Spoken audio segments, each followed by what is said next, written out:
Hello, and welcome. It is time to return to Pokemon Violet. It won't seem like it when this video uploads, most likely, but it's been a little while since the last recording. This person still needs a new notebook. The last couple times in fact, we spent a good deal of time exploring Area 0. And since then, I've also spent extra time in Area 0 off camera, as part of the ways in which I leveled up a whole bunch of Pokemon to evolve them, etc. I also traded with a bunch of people, shoutouts to my friends who helped me with the trading, and, just did a whole bunch of other miscellaneous resource gathering tasks and whatnot off camera. And as a result, we have 396 Pokemon out of 400. Now, there's a mysterious group of 4 here that we don't have yet, but I'd like to draw your attention to some in particular. First of all, starting over here, these are the Scarlet Paradox Pokemon. Great Tusk, Screamtail, very good one, excellent Yelling Jigglypuff creature, Brute Bonnet, Flutter Mane, Slitherwing, Sandy Shocks. These are the ones you know. Also, this is a legendary, or pseudo-legendary trio over here. As a bonus, also, I want to draw your attention to the evolution of Gimmighoul, who looks like a Chrono Cross character. So that's something. Roaring Moon is the equivalent to Iron Valiant. So yeah, those are the... Oh, and of course Koraidon over here. And what are their dex entries like, you may ask? Well, in this game, this creature resembles a mysterious Pokemon that, according to a paranormal magazine, has lived since ancient times. A mysterious Pokemon described in a paranormal magazine as a Jigglypuff from 1 billion years ago. A resemblance to a Pokemon described in a dubious magazine as a cross between a dinosaur and a mushroom. Similar features to a ghostly pterosaur that was covered in a paranormal magazine, but the two have little else in common. Somewhat resembles an ancient form of Volcarona that was introduced in a dubious magazine. Slightly resembles a Magneton that lived for 10,000 years and was featured in an article in a paranormal magazine. So the general idea is, in Violet, all of the future Pokemon are described as being from a research journal, and all of the past Pokemon are described as being from dubious or paranormal magazines. As a bonus, it has a sturdy body made up of stacked coins. Golden Go overwhelms its enemies by firing coin after coin at them in quick succession. Specifically reminds me of the character Mojo from Chrono Cross. Oh, also, while we're looking at animations and stuff a little bit, Screamtail is a really good Pokemon. Yo! Love him. Also, I believe a piece of trivia is all the past Pokemon are larger than their present incarnations, and all the future Pokemon are smaller than their present incarnations. According to an article in a dubious magazine, this Pokemon has some connection to a phenomenon that occurs in a certain region. Vague. Very mysterious.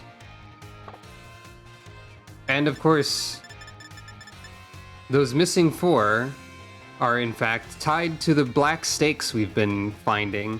I pulled a bunch of those off screen, but we have not found all of them. Our objective today is in fact not to find those quite yet, nor is our objective today to begin all the rematches and whatnot. The objective today is to go to school. We need to check out the library, and we need to check out all the classes and social links that remain, because I have not been doing my due diligence in terms of going to class and socializing. At least in the game. Well, also, never mind. Anyway, first of all, library. I didn't properly inspect the library. There might be interesting stuff in here somewhere. Like this book that's sticking out, maybe. No, I don't actually need to know about status conditions and catching Pokemon, in fact.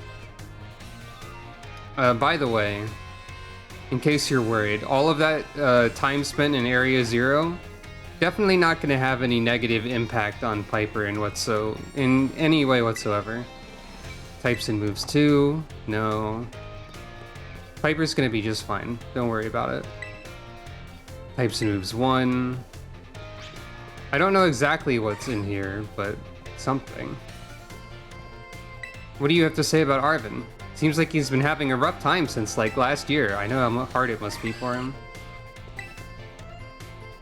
The Uva Academy School Song. Sure, I'll take that.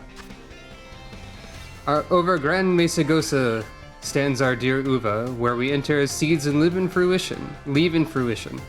Our minds wide as the crater, for wise educators to fill with individual spirit and future ambition. Teach us well, O grapes of Paldea. Love to learn from a grape. I actually don't... That's an interesting painting. That person asleep. I don't really know what I'm looking for over here. So this is just the travel. Yeah, that makes sense. Okay, so that is also like a way to go through. I've just been told there's interesting stuff in the library, but apparently oh, there's more library over there. Well, fair enough. Whoop. Pokemon Natures. Nope, we know about those. So most of the library is like a tutorial type of place, it would seem. But there may be more to it somewhere. Academy rules and regulations. Dress. Students shall wear their academy-provided uniforms at all times. Hairstyle is left to the student's discretion. Hair. Other. Students should behave properly and strive not to inconvenience others. Addendum. During their independent study, students may travel freely throughout the Paldea region. However, the Great Crater of Paldea remains strictly off-limits due to safety hazards. No, it's fine. Don't worry about it. Student Registry. A thorough record of the Academy's students and when they attended. Some of the recent pages have parts torn out so you can't read them. Well, that's suspicious, isn't it? What's the deal with that, eh? Yeah, definitely get the feeling I'm missing something here. Oh, there's more library up here. There's a lot of books, it turns out. Ah, Abstract Glasstown, my favorite location. Paldean Sports Monthly. The Sub-Zero Shredder has done it again. The world's second-ranked snowboarder put on a clinic at the Montenevera Cup, claiming his 6th straight win in Paldea's major competitions. No one's been able to snatch that crown yet. If you think you've got what it takes, come take me on, this ice-cold athlete declared from the winner's podium, and you could just feel his rivals steel their resolve. We'll see how things unfold in 2 weeks at the Glaciado Mountain Cup. Turns out they unfolded pretty badly for a particular individual. Sweet truth! This tasty pastry wonder is undergoing a popularity sugar rush that's got lines out the door all day long. Patissier Soapberry, located in Cortando, Olive Central, at the foot of a very large tree. Oh, so basically there's like books all over the place about the gym leaders and stuff. That's nice too. You get a little gym lore if you look around here. At the heart of it all is Katie, the proprietor, who inherited the shop from family and keeps its ovens hard at work. Soapberry's bug-type Pokemon theme is on full display in its pastry lineup. They're a treat to see and to eat. Gonna get some spider donuts. The Musician's Register. Is there gonna be a book about streaming? Because that's funny as a concept to me. I mean, even though there's published literary works about all sorts of things, that just seems funny to me anyway. 4 decades into her career, Rhyme, the MC of R.I.P., whose flows are said to bring the dead to their feet, maintains her huge following and her rap legend status. The theme of death pervades her work, and not just because her bars slay. When Rhyme was in her teens, her dear puppy Pokemon passed away and she poured her grief into a song. When she sang it, her partner came back to her as a ghost Pokemon. In that moment, the rapper we know today was born. That's pretty good. A culture. A July issue. Hey, look! It's one of those paranormal magazines we've just heard so much about. An article caught your eye. Enigmas of Paldea, file number 07. Iron Jugulus. Pokemon or machine? This flying lifeform, bearing a resemblance to Hydreigon, has been seen in a certain corner of Paldea. So I guess if these are here the whole game, then you can just like find out what you can, once you get to the crater, you can be like, oh, whoa, I know that. I read about that in an article, etc. Instead of being completely surprised, you get like a really early foreshadowing type of thing. Very interesting. It was reported to have raised an entire building with a high-energy blast, then flown off as if to find its next objective. Iron Jugulus is theorized to be a sort of machine Hydreigon hybrid, as it combines the former's ruthlessness with the latter's ferocity. It takes its name from a similarly described entity in the Violet Book. It's interesting that describes it as an entity, but a lot of the Pokedex entries about the Violet Book Pokemon, like the Violet Paradoxes, whatever you wish to call them, describe it as an object listed in a book. Ah, a Culture October. Iron Bundle, an ancient civilization's robot? The mysterious Violet Book makes a reference to a being called Iron Bundle, which was said to look like Delibird and to possess a spherical apparatus from which it would fire huge blasts of ice to propel itself through snowy lands. Plenty of theories about it have been floated. A leading one suggests it's the product of a long-gone civilization, a notion supported by ancient writings that describe the design and usage of machines resembling Iron Bundle. Okay. Mysterious? School is so mysterious at night. You meet completely different people than during the day. Did you know that outside towns, different Pokemon come out at night too? I guess that's true. Charcadet's Adventures. Charcadet, the Fire Child Pokemon, may have been little, but did that stop it from being a mighty hero? Not one bit. When a mean Gengar came along to play tricks and scare people, Charcadet stood tall. Rah, hi-ya, it cried. But soon, brave little Charcadet got bound up tight in Gengar's long tongue. How could the Fire Child Pokemon get out of this mess? Just as things started to grow hazy before Charcadet's eyes, the sound of a voice came. Two paths lie before you, young Charcadet, it said. Choose between these two sets of armor and assume a new form so you can defeat Gengar. And sure enough, two sets of armor appeared before Charcadet. That's how you evolve Charcadet. The suit of armor you have access to depends on the version of the game that you're playing. Did I read this already? Iron Treads, an alien weapon? In one arid corner of Paldea, there have been reports of a mysterious lifeform. It's said to resemble a Donphan at first glance, albeit one that can abruptly assume a spherical shape and launch into a swift rolling attack. Rumors say this being is some kind of weapon using technology not of this world, but no one can say for sure. Apparently, it's called Iron Treads after the name of a strange being that was written about in the mysterious Violet Book. Can't examine these, though they look like they have plates on them. I should go check out the new Culture. I guess I could have seen these the whole time. Find foods from far away.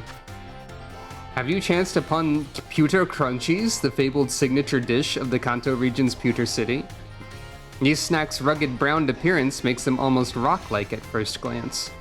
Indeed, Pewter Crunchies were inspired by the rock-type Pokemon for which the Pewter Gym is renowned.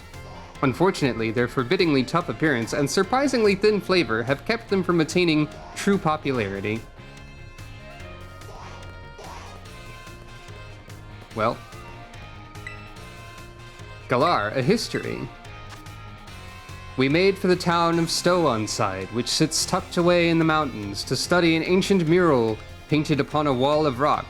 But our plans and the mural itself were shattered by an attack from a Caparaja. Oh, is this written by Sonia? That's fun. Caparaja. Yet behind the mural, what should we find but a pair of Pokemon statues, one bearing a sword and the other a shield. These statues, older than any other artifact we'd discovered, called into question everything we knew about the legendary hero. I misread that a little bit, but I got the gist of it. I think that's probably Sonia's point of view. You say there are some Pokemon that'll evolve if you have them walk with you for a long time. Would have been nice to know that earlier. August Occulture.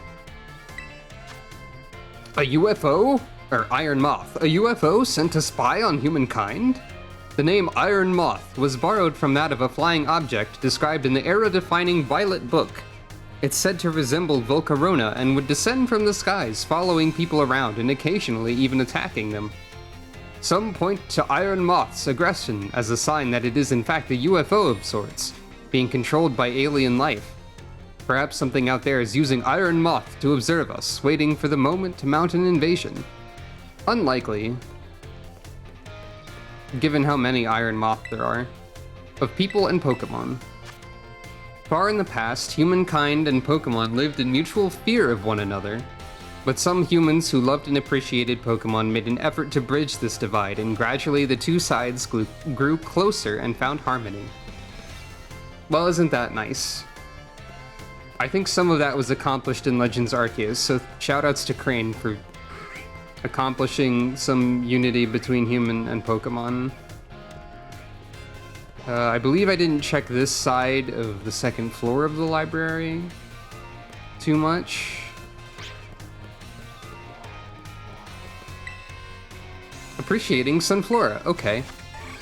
An artisan, a town alive with flowers and artwork, there's a special and abiding love for the sun Pokemon Sunflora, whose sunny floral figure and bright smile never fail to warm the heart.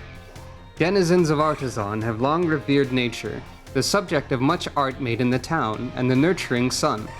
Sunflora embodies qualities of both, which is why the town has a tradition of gathering and caring for these Pokemon.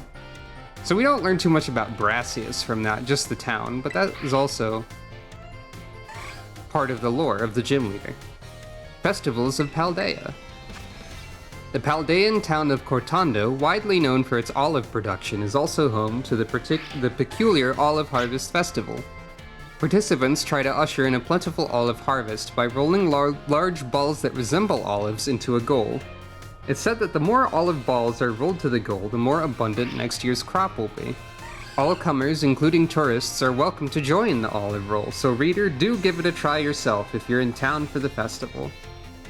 Evidently, I completely missed some trainer battles during that gym test, which is kind of funny.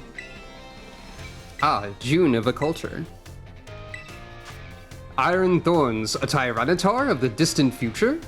A strange being called Iron Thorns has been sighted in a certain cave in Paldea. This being bears a strong resemblance to Tyranitar, but it apparently displays great cool-headedness and prefers to avoid unnecessary fights. It appears to be highly intelligent and clad in metallic armor, causing some to speculate that it may be a Tyranitar as it would appear a billion years from now. Its name comes from a similarly described entity that appears in the Violet Book. Art, the scenic route. This month, we're taking the scenic route over to Artisan to see Surrendering Sunflora by Brassius, the verdant virtuoso. This humble columnist wonders if ever a work has so aptly captured ennui and langueur as this installation. The sculptures are every bit as surreal as the title, prompting great minds to debate just what has sent the Sunflora into a state of surrender. But though the meaning may elude us, the reader is urged to visit Artisan and see for themselves. Have they considered asking Brassius what the intent behind the work is? Though of course the artist's intent is not the only valuable interpretation of a piece of art. It may be worth getting that information. How to become a champion. For Pokemon trainers who are out to grow stronger and wiser, there's no higher calling than becoming a champion. To reach that lofty rank, you must pass a test administered at Paldea's official Pokemon League headquarters. In Paldea, anyone, and in fact any number of people, can become a champion regardless of factors like age. That means you can too, as long as you've got the strength and the wisdom to set a leaderly example for your fellow trainers. This is more of a tutorial book, I suppose, so don't need to read all of it. Missing any? Got that one.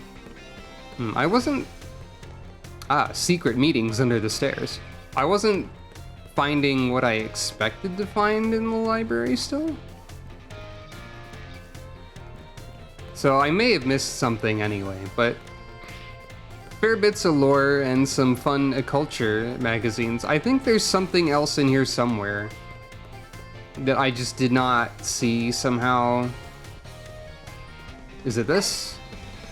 Hall of Fame badges, a record. What's this?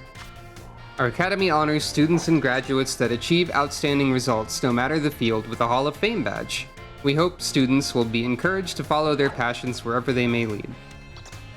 Hall of Fame badge awardees: Turo, Arvin, Penny, Nimona, and Piper. So Turo went to the Academy, eh? And also 4 blank spots. Surely there's something important I missed.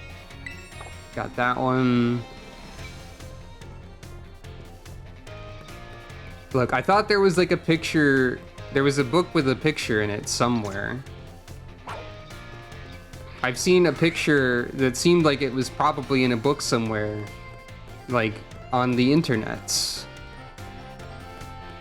But I cannot find it for now. Oh well. Maybe it shows up later. Maybe I'll be complained at many years from now when this video is live. Just kidding, it won't be that long. Anyway, so that concludes our library tour, at least for now. Let's start going to some classes. I think what I'll do is I'll go through all of one class at a time, rather than like going through all of the third class, rather than doing like biology, math, history, language, battle studies, art, home ec, and then starting from the top. The rest of biology first. How's that sound? All right, Mr. Jacques. I don't know how much there is in terms of classes. This could even take more than one video. But we'll find out.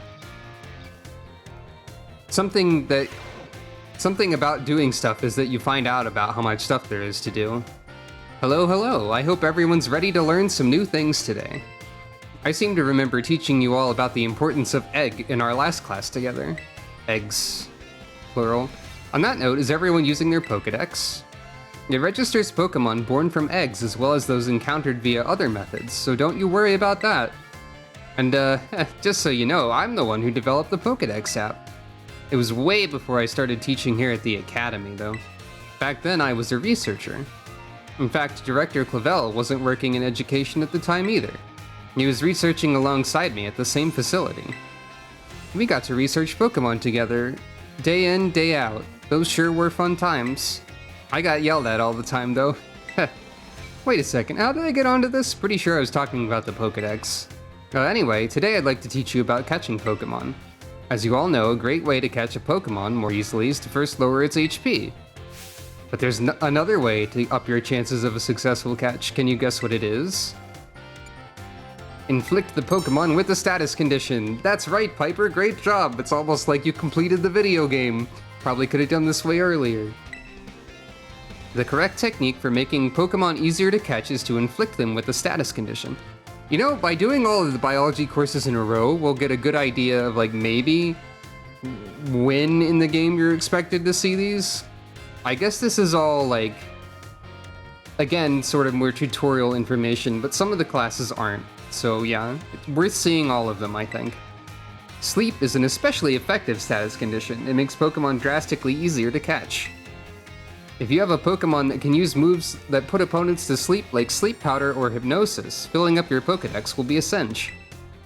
There are other ways to improve your catch rate as well, like using Pokéballs specifically designed to be effective against certain Pokémon. Eating food that gives you catching power works too, or sneaking up on Pokémon from behind to catch them by surprise when you start a battle. If you're having trouble, you may want to make the rounds to the gyms to get gym badges. Earning gym badges will make it easier to catch Pokémon of higher and higher levels. Please do come show me your Pokédexes once they start to fill up. Another day, another enjoyable class. Oh yeah, don't forget, our next class will be a test. Okay, so tests exist. I think I knew that because I saw it on the internet. So I shouldn't know it, but I know it because the internet is made of knowledge and terrible things. Speaking of the Pokédex, I forgot to collect some reward. But yeah, only 4 more Pokemon to find. I'm sure Jacques will be happy about that when we get to the social links part. Biology midterm. I wonder if there's only like 3 in a midterm for each? Or is there gonna be like 6 in a final as well? I don't know. Who can say? Time for an exam. Wow, just like Persona and school. Hello, everyone. Hello. Today is our midterm exam. Sure feels good to fill in all those empty spaces on the answer sheet, doesn't it? Okay, I'll be honest, it does actually. Just filling in those bubbles, that's actually kind of fun. Take your time and contemplate each question carefully. What Pokemon, or what button would you use to let a Pokemon out of its ball so that it can walk with you? This is a trick question, because both of these technically work, but I think it's ZR in this case. Because R is the let's go mode, whereas the ZR button is the just, hey, here's a Pokemon. Combine 1 letter and 1 number below to correctly say when and where eggs are found. That would be A2, during picnics in your basket. Which of the following is an effective way to warm up eggs? Going to sleep. That would be B, walking around. Going to sleep is an effective way to collect eggs because all you have to, wrong button. Wrong face. Sometimes you just make the wrong face. All you have to do to collect eggs is wait next to the basket. Though it can only have 10 eggs in it at a time. What will not make a Pokemon easier to catch? That would be giving them a berry. I actually didn't know that surprising them made the catch rate better. What will make it easier to catch Pokemon of higher and higher levels? That would be gym badges. This question won't affect your grade. How do you like the Pokédex? Is it easy to use? I'd be happy to hear your honest opinions. It's easy to use. Alright everyone. I do like the Pokédex a lot in this game to be like honest. To be honest, I'm being honest on the test as well. Okay.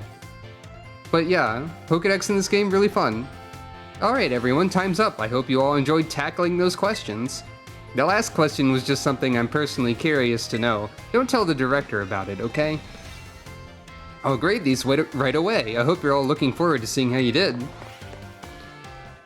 That should be a 100%, unless I got the tricky one at the start a little bit wrong somehow. Feels great to take a test out of get a test out of the way, doesn't it? Let's take a look at your results. You must get 3 questions correct to pass the midterm and 4 questions correct to pass the final. Okay, so there is a final. 5 out of 5 correct. Yay, Piper passed a test. Probably should have done this earlier, huh? I'm going to keep doing my best, actually. Yeah. More of biology. So this is like, this video is jumping all over the canon timeline of Piper, I suppose. Let's just say she did these classes when they first became available. Maybe Piper's a diligent student, because otherwise this doesn't really make sense. Alright, what do you got for me post-midterm, Mr. Jacques? Hello, I hope everyone's ready to learn some new things today. You all did really great on the midterm exam. Thanks for answering my little question at the end, too. I'll be sure to keep your responses in mind. Alright, we're now heading into the last half of our classes together. It's time for our knowledge to evolve and grow, just like our Pokemon. Evolution, yep. Ha! Evolution! Ha ha! Ha ha ha! Ha ha! Why is he laughing? Today we're going to learn about the fascinating phenomenon of Pokemon evolution. Is he going to tell me about the evolution types that I had to look up on the internet? As your Pokemon battle and level up, they learn moves and get stronger.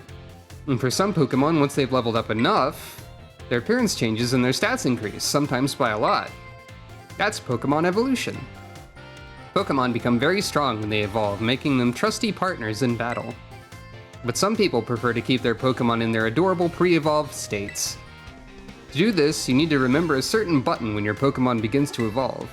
Say it with me if you already know. To cancel evolution, press the C button, everyone's favorite button on the Nintendo Switch controller. It's the B button. That's right, everyone, B for best answer. The button you want when you need to stop a Pokemon from evolving is the B button. I only press that by accident most of the time. Unless I'm doing some shenanigans with an Eviolite, like putting it on a Dusclops, who's not present in this game, by default. If you press this button, soon after a Pokemon begins to evolve, you can stop it from changing. You can also let the Pokemon hold an item known as an Everstone to keep it from evolving. And keep in mind that the requirements for evolution differ from Pokemon to Pokemon. Some may evolve by having a certain item, such as a Firestone or Thunderstone used on them. Others may have to learn a specific move or defeat a specific Pokemon in battle to evolve. The way Primeape evolves into Annihilape is especially strange. You have to use the move Rage Punch 20 times, and then level up. You see, there's a certain move that... Oops, sorry, looks like we're out of time. Guess we'll have to end the class there today. Thank you all for your attention. Guess we would have learned about Annihilape a lot earlier. Although I think that was one that I saw the name of before I meant to. Also, thanks to the internet. Everybody, applaud for the internet. Biology 5.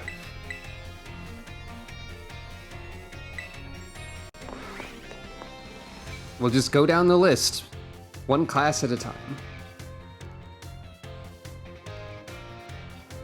This video will be mostly me talking. That's what all of my videos are, because I have commentary. Hello, I hope everyone's ready to learn some new things today. Before we get going, do you all remember the final question from our midterm exam? Yeah, about the Pokédex. Director Clavel found out about it somehow, and I got yelled at. Oops. Apparently he could tell I was hiding something just by looking at me. He must have noticed all the color flushed right out of my face. Ha! Ha ha ha ha. Speaking of color, today I'd like to teach you about colors as they pertain to Pokemon. All about colors. Some Pokemon have slightly different coloration or patterning on their bodies based on their gender or individual differences. In very rare cases, a Pokemon may have wildly different coloration compared to others of the same species. Shiny Pokemon. We call these specimens shiny Pokemon.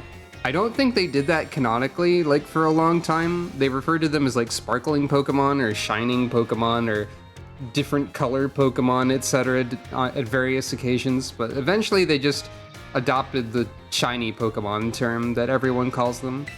It's quite rare to cross paths with one. I actually saw one off camera. I ran into a shiny of my least favorite Pokemon in the game, Cubchoo. It was kind of funny though. Does anyone here know what the likelihood of finding a shiny Pokemon is? None of these are precisely correct, but 1 in 4,000 is the closest.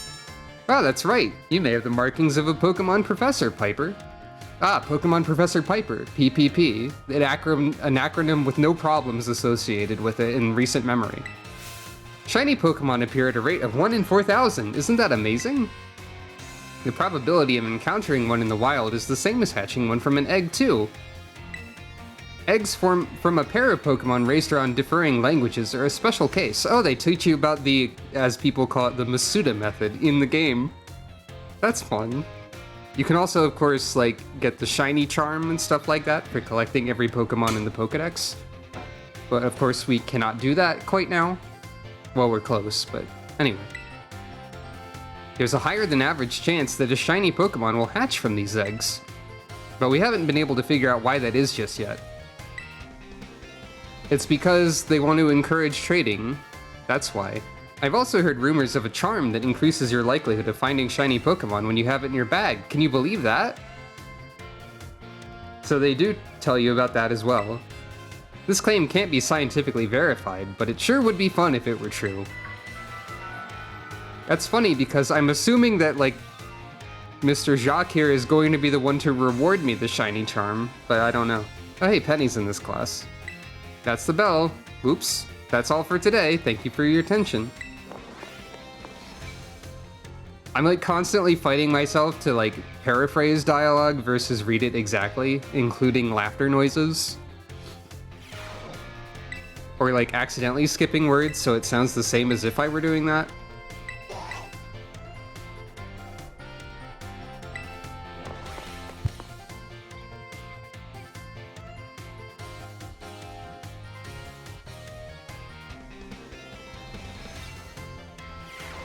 This should be the last one before the final, yeah? Hello, hello, I hope everyone's ready to learn some new things today. Next time we meet, we'll have our final exam. That means today is our last actual class. And the topic for this class will be Pokemon forms. You can think of forms, not spelled with an E anymore, I guess, as the shapes or appearances that Pokemon have. There's also a phenomenon called a form change, where a Pokemon's appearance changes under certain conditions. Cyclizar, for example, which we regularly ride on as transportation here in Paldea, has 3 forms. First, its basic form, where it walks on 4 legs. Second, its battle form, where it stands on its hind legs to engage in battle. Finally, there's its ride form, where it inflates its throat sac and its tail so we can ride on its back. Though we can use something you're all carrying with you now as an even better example. I'm talking about your phones! Some smartphones are inhabited by a certain Pokemon. Does anyone know the Pokemon I'm referring to? It's Pikachu! No, it's Rotom. You're a regular expert on Pokemon and technology, aren't you, Piper? I may have been looking at a lot of technology from a million years in the future that may also be Pokemon. I don't know, don't ask me about it. You're going to have to ask me about it because I'm going to have to show you my Pokedex. That's probably fine. The Pokemon inside your smartphone is Rotom, and it does all sorts of things to help you out.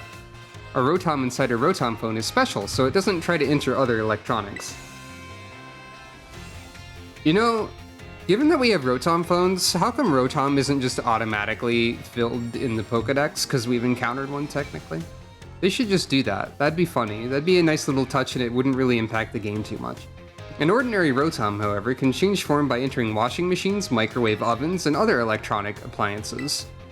Rotom's a bit of an exception though. Many Pokemon that change form do so simply by holding an item or having one used on them. Oricorio, for example, has 4 different forms it can change between when given certain nectars. Pokemon may even change type or learn different moves when they change form. Excuse me. Form changes are different from evolution in that the Pokemon can return to its original form.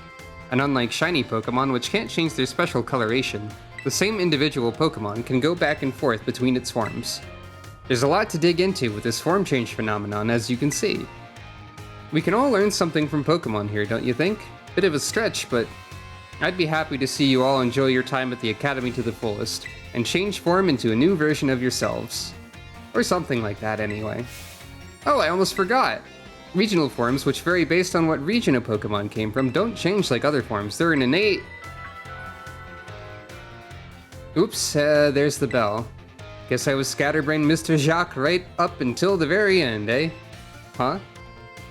I had a great time teaching all of you. I hope you'll do your best on the final exam. I will, Mr. Jacques. I will do that. Maybe what we'll do is like go through all of a class and then go through all of a social link.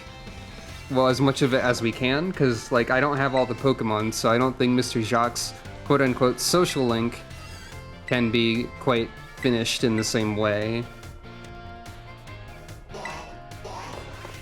Thank you for the cheering, Psyduck. I will take that to heart on my final exam that I'm about to take.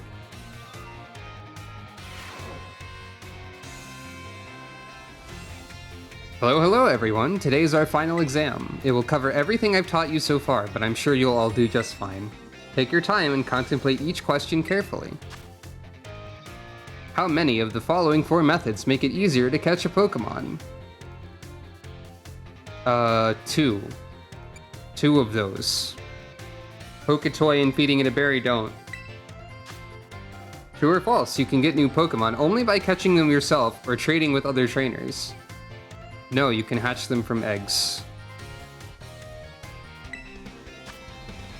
If a Pokemon's holding an Everstone, will using an item that induces evolution, such as a Firestone, cause it to evolve? I actually don't know that for sure.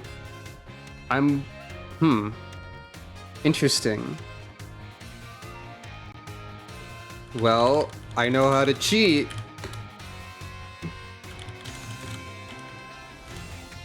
I know how to cheat with my internet that I have. I actually don't know this.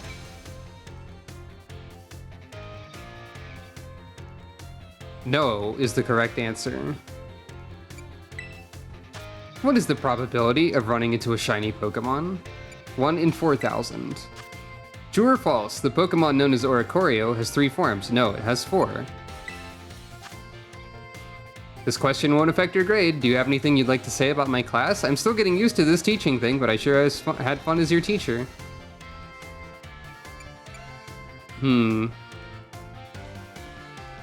gonna be encouraging. Time's up whether you like it or not. I hope everyone enjoyed tackling those questions. Heh, I snuck in a little bonus question there right at the end again. Shh, our little secret. Don't tell the director. I'll grade these right away. I hope you're all looking forward to seeing how you did. I'll keep this this cheat sheet up on my secret other monitor, which is not really secret, just in case.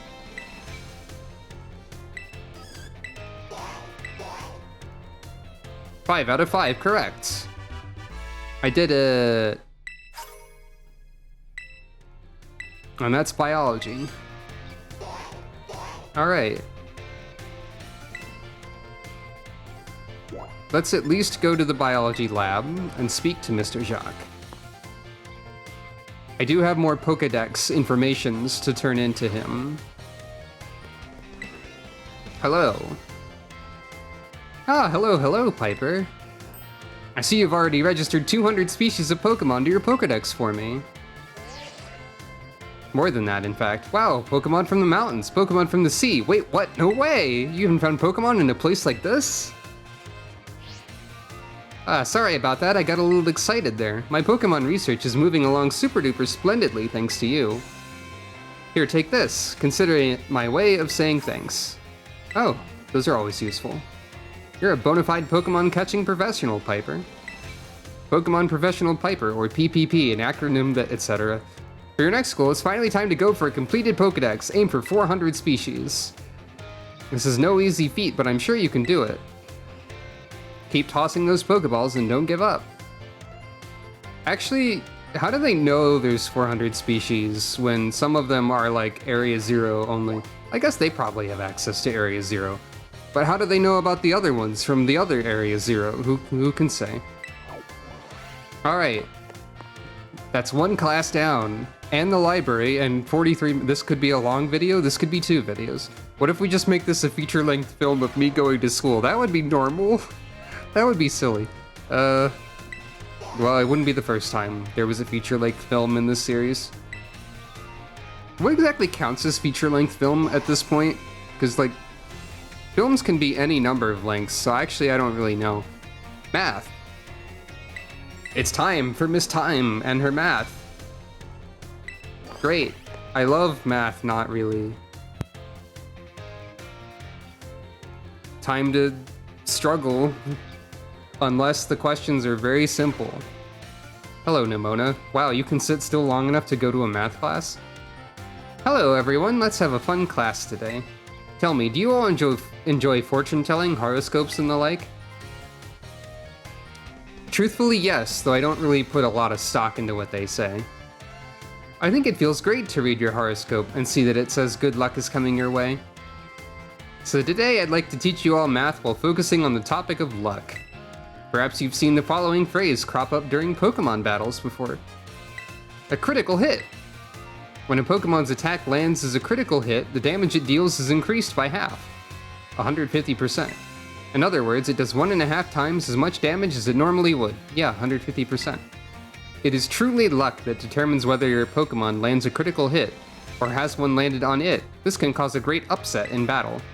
Does anyone know what % chance a Pokemon has of landing a critical hit? I don't... Actually, 12? Oh my, that might cause a bit too critical of a situation, Piper. Whoops. Well, it's fine. I just need to know it for the midterm. It seems like it happens a lot. The chance of landing a critical hit is said to be 1 in 24, which figures to roughly 4.17%. Dang, could use like 0.3 more percent, it'd be a funny number for the internet. The odds are more favorable for certain moves though, why moves such as Stone Edge and Shadow Claw have about a 12% chance. You can also use a move called Focus Energy, or an item known as a Dire Hit. Both raise the critical hit ratio by 2 stages, that's a 50% chance to land a critical hit. It feels great to land a critical hit, but perhaps not so great to be struck by one. There's a surprising amount of mathematical probability hidden in Pokemon battles, you know. If you're able to do the calculations that'll swing luck in your favor, it may open the door for more strategic choices for you during battle. Oh my, is that the bell? I suppose that's all for now, what a shame. Next class will be our fun midterm exam, I hope you'll all be looking forward to it. Sometimes I just randomly cut the G's off of ing verbs that people say even though they wouldn't or didn't. This is part of my dialogue reading style. Question mark. Math midterm. Well, 1 in 24, huh? I don't think I actually knew that. It certainly feels like it's more, but also feels like it's less, as probability usually does. Math is something that you can't really, like, base on how you feel about it, or at least probability.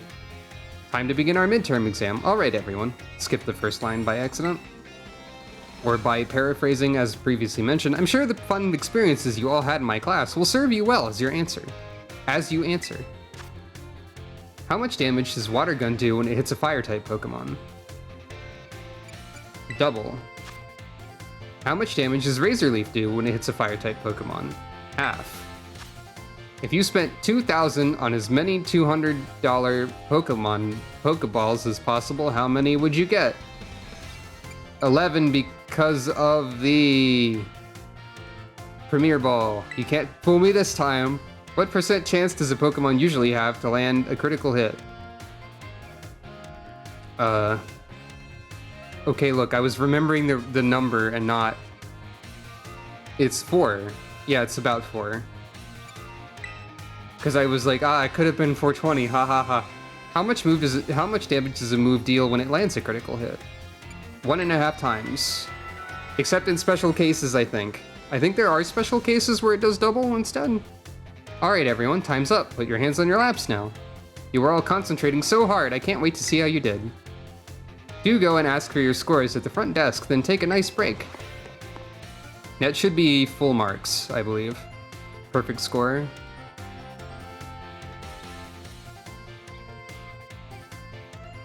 See, I actually am learning some stuff. They have all the biology stuff I know. Oh, hey, Miss Time. What are you doing over there? You must get 3 questions correct to pass the midterm exams. Yes. 5 out of 5. Yay, candy. Hey, what are you doing over there, Miss Time?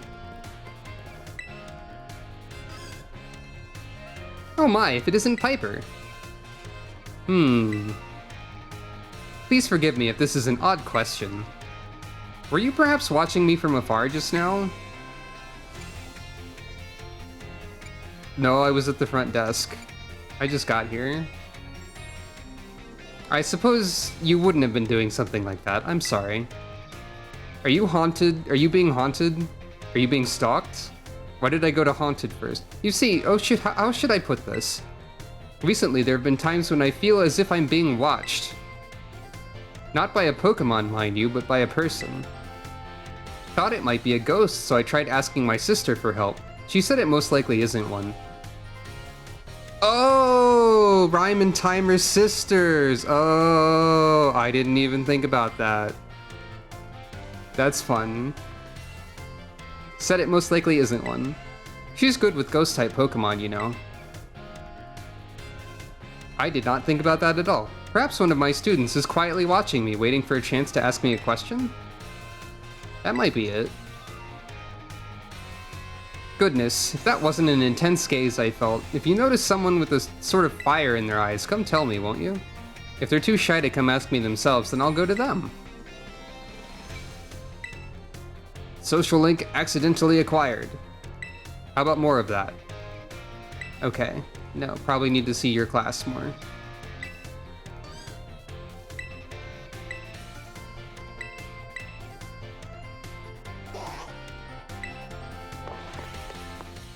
That's really fun that Miss Time and Miss Rhyme are sisters. Oh, wait, does that mean... Wait, if Time is your... Okay, it's probably not your last name. She's probably not actually named Rhyme Time. So that would be very funny if so. Hello everyone, well done on the midterm exam. Some of you earned perfect scores and others seem to have a bit of trouble, but I can tell that you all tried your best. I'm quite is not a word. I'm quite pleased to say that every last one of you passed. I can only assume this means you all have come to love numbers. Stay sharp and try your best for the rest of my classes too. Speaking of staying sharp, do you know how that word applies to Pokemon battles? That's right, it has to do with stat boosts. Pokemon stats can rise and fall throughout the course of battle, correct? For example, if a Pokemon uses the move Work Up, its attack and special attack stats will rise by 1 stage each. And as you may know, each time a Pokemon's attack or special attack rises 1 stage, moves affected by that stat will deal 50% or more 50% more damage. If that same Pokemon from our previous example were to use Work Up again, both its attack and special attack will have risen by 2 stages total. This results in a 100% increase to damage dealt, making its moves twice as strong. So 50% per stage. Swords Dance, on the other hand, boosts attack by 2 stages at once, allowing the Pokemon to deal double damage after just a single use. Using Swords Dance twice would boost the Pokemon's attack stat by 4 stages. How much more damage, then, would this Pokemon deal? Well, that would have to be... 200%. Wait. No, it would be triple, wouldn't it? Because it's 100% by default, and then 2... Yeah. Oh, that's great! You answered this difficult question with ease, Piper. Each stage that a Pokemon's attack or special attack stat is raised increases its damage by 50%. So being raised 4 stages would result in a 4 times 50% or 200% increase. I almost said quadruple because I confused myself somehow. I'm not... Math can be a challenge sometimes. The base damage of a move is 100%, so adding 200% to that gives us 300%. In other words, the next move the Pokemon uses will deal triple damage. See, I think my first instinct was to multiply the 200% by like 100%. So like double the doubling, but no, that's not quite right.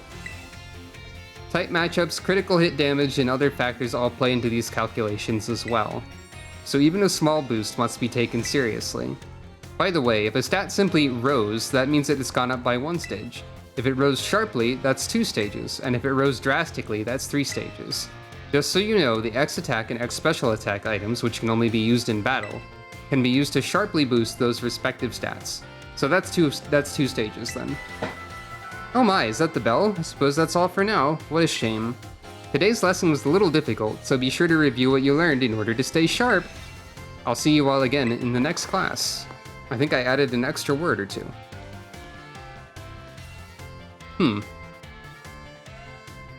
So, I don't actually have a great knowledge of all the math behind Pokemon, but I guess I'm learning some of it. It's fascinating that they just put all this information in here in this form, in the specific form that they did. More math! Everybody loves to learn math in school. There's a 100% chance that statement is incorrect. That's math. Hello everyone, let's have a fun class today. Did you make sure to review last class's material in order to stay sharp? You can't use the same pun twice. I know it was a little difficult with all that talk of multiplication and percentages and the like, but today we'll be talking about percentages again to learn about probability. That may sound like we're going to have another difficult class, but did you know that all of you already deal with probability on a regular basis? Pokemon moves generally have a property called accuracy, which determines the probability that they will hit.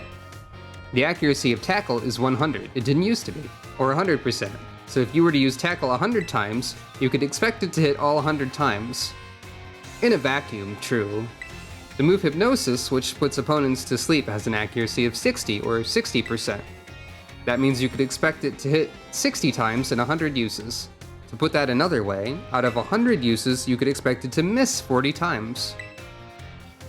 Many of the truly powerful moves often tend to have lower accuracy, so when you're deciding whether to go slow and steady with moves that are sure to hit, or hard and fast with stronger but less accurate moves, you're already studying probability. Let me see here, perhaps Surf and Hydro Pump would be good examples for this discussion. Surf has a power of 90, its accuracy is 100, meaning you can expect it to hit every time. Hydro Pump's accuracy is only 80, but when it hits its power is 110. So between Surf and Hydro Pump, which move would you want to use for yourselves? It depends on the situation, because not all Pokemon have access to both moves.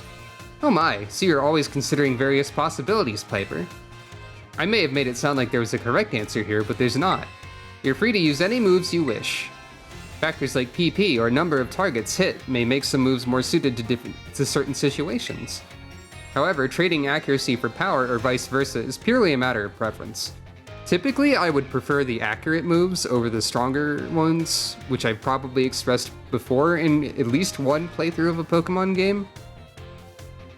But there are some Pokemon that don't have access to Surf but can use Hydro Pump and stuff like that.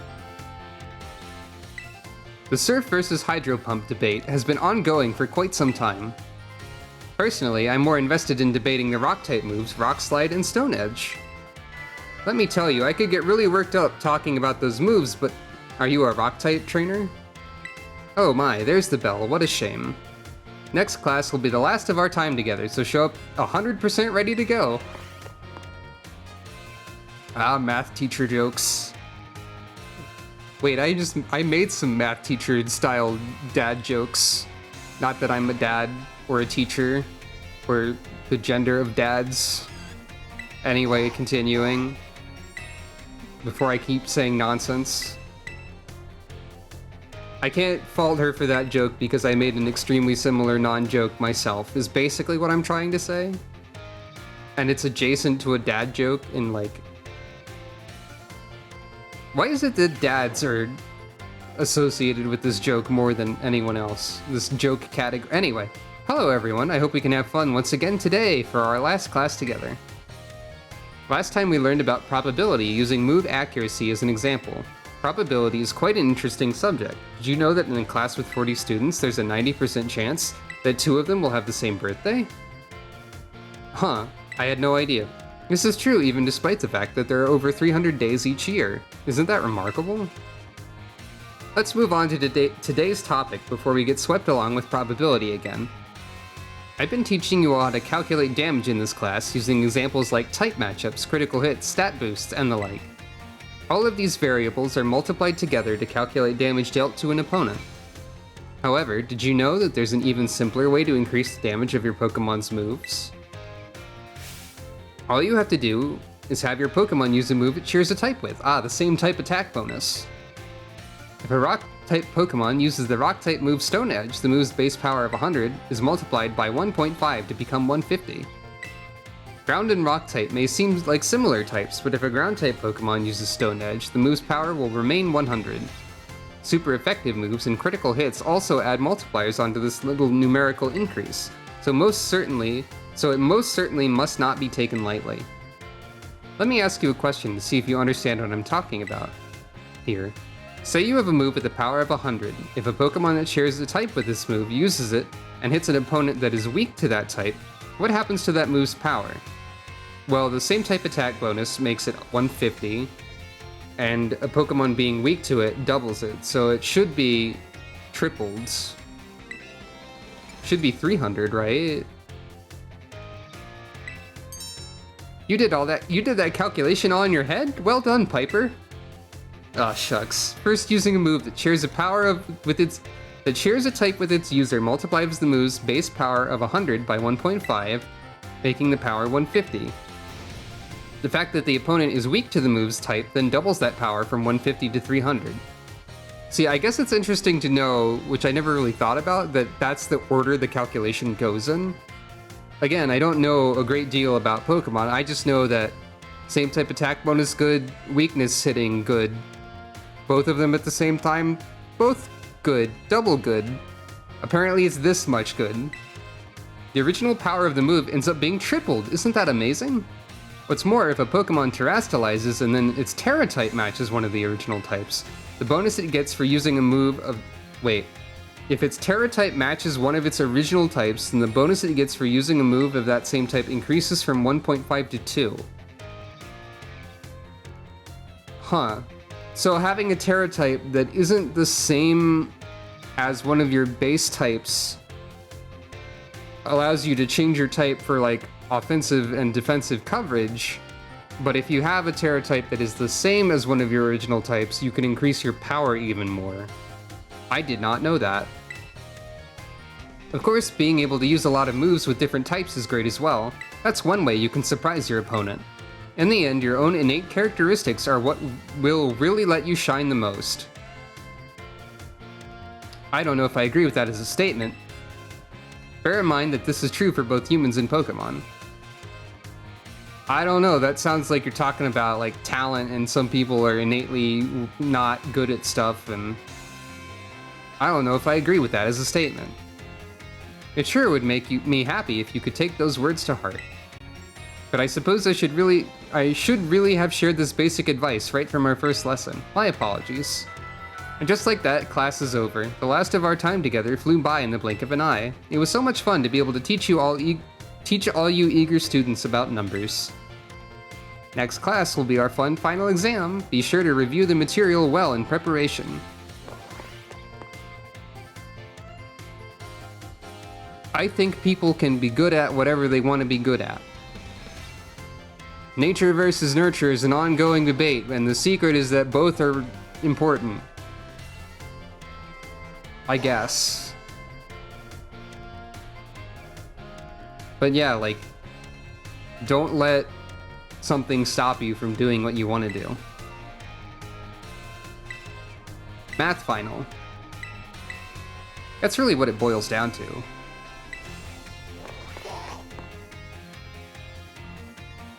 Also, believe in yourself. Always an important message. I don't believe in myself enough. I'm doing my best, though. Alright everyone, it's time to begin our final exam. I'm sure the fun experiences you all had in my class will serve you well as you answer. How many Great Balls could you purchase with 3,000 if each one costs 600? That would be 5. Because 6 times 5 is 25, so 600 times 5 is 2,500. If a Water-type move with a power of 100 lands a critical hit on a Grass-type Pokemon, what will the move's power be? Okay, so it would have to be 75, just... wait, no. Critical hit is times 1.5, so it'd be halved, and then... that would be 75, because it'd be halved to 50, and then it would be 150% of 50, which is 75. Math! Scary. Under normal conditions, what percent chance does Stone Edge have to land a critical hit? That's one of the moves with a greater critical hit chance, so it's about 12%. If a Pokemon uses Swords Dance twice to boost its attack by 4 stages, how much damage will its physical moves then do? So, 4 stages, 50% each. That would be triple damage. Yeah?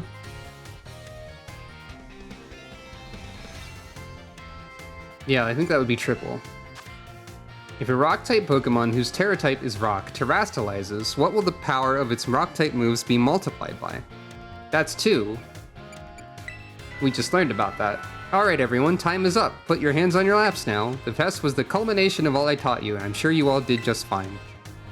Do go and ask for your scores at the front desk, then take a nice break. Again, I'm going to say that should be all of them correct. I'm sorry if you can hear me adjusting in my seat constantly, by the way. That's just what happens. All correct. Boop-a-doo-doo. Candy. Right, can I go talk to Miss Time anywheres now? She's in the cafeteria right now. Perhaps we will learn about whom is haunting Miss Time. What you doing over here? Piper, you scared me. Were you cooking something? Oh no, I'm not here for anything food related at all. I was just walking around the entrance hall. I felt that intense gaze I told you about before. So I quickly ducked into the cafeteria here. Our cafeteria has only one entrance, so I thought I might be able to discover the identity of the person watching me if they followed me in here. Ah, someone's come in just now. Someone's come just now. Huh? That's weird. I thought I saw her come in here. Guess I won't be able to ask my question today either. The girl, I feel like I've seen her several times before. She seems to be a student here, but I get the feeling that her question is not about her studies. Next time I see her, maybe I'll go start up a conversation myself. It could have been a little scary being here on my own. I'm glad you were here with me. You feel trusted. Glad to help.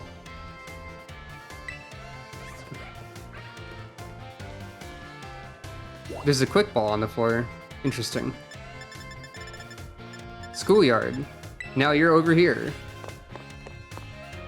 That'd be funny if I had to battle Miss Time all of a sudden. Maybe the student is asking for a battle. Maybe that's the secret. Alright, where on this wide plane of existence that is the schoolyard is Miss Time? Well, there's Miss Dendra.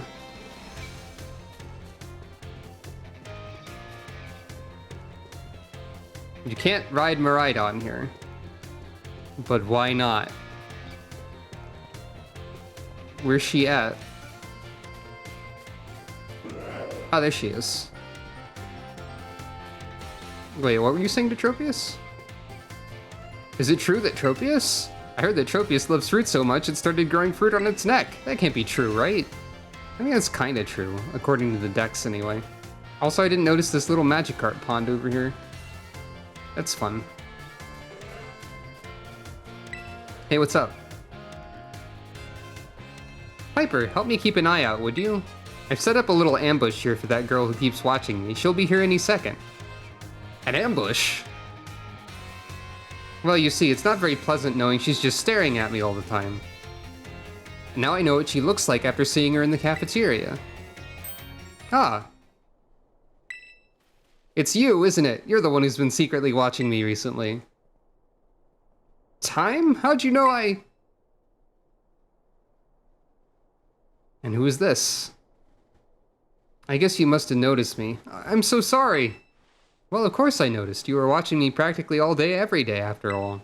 I assume there's something you want to ask me. Yes, I do. I've been a huge fan of yours since your time as a gym leader, and I love rock-type moves so very much. Oh yeah, I forgot she was a gym leader. I think she mentioned that. Oh my. But you just suddenly retired from your post as gym leader a year and a half ago. Why did you quit? My goodness, is that all you wanted to ask? Yes, your reason for retiring was never made public. But it's well known among the students here that you just avoid the question anytime it's asked. Thought it'd be rude to ask you a question you don't want to answer, so I just couldn't find the courage to ask. So that's why your gaze felt so very intense. I see, forgive me. So very intense?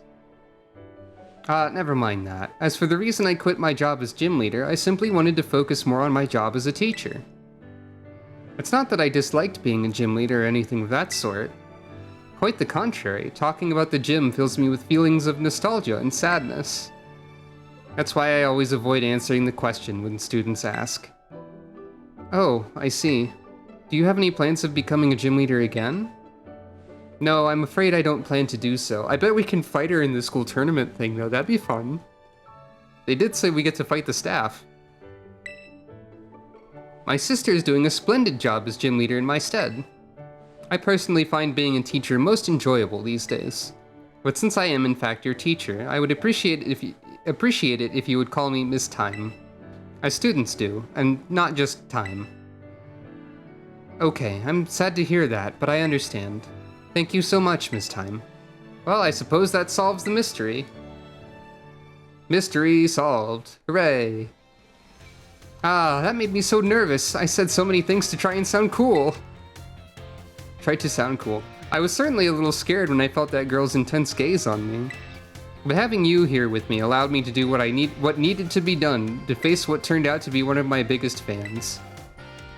I must thank you for always showing up at just the right time, Piper. Allow me to show you my appreciation a little. I hope these help you on your adventure. Oh. That's fun. Okay, so the Terra Shards, you can actually go to the place where you fought Larry, the treasure eatery in Medali, and you can have them cook you a dish with 50 of a Terra Shard type in order to change the Terra type of one of your Pokemon. So doing these social links just gets you a free Terra type change to some of the types, I guess. At least some of them do. Thank you, Miss Time. You formed a close bond with Miss Time. Alright. Oh, if it isn't Piper, I'm glad you seem to be doing well. I didn't notice this mysterious shed over here either. Anyway. I don't want to continue trying to fit all of the classes into one video. That would be silly. So I guess this is going to be the first video of School Time Fun Time. Let's go back to the lobby. And next time on Pokemon Violet, we will attend more classes and learn about more teachers. Probably the rest of them, since the library took about as long as a series of classes. But yeah, until next time, thank you all for watching. Oh wait, something I've been forgetting this entire time is that you can spin. Hooray!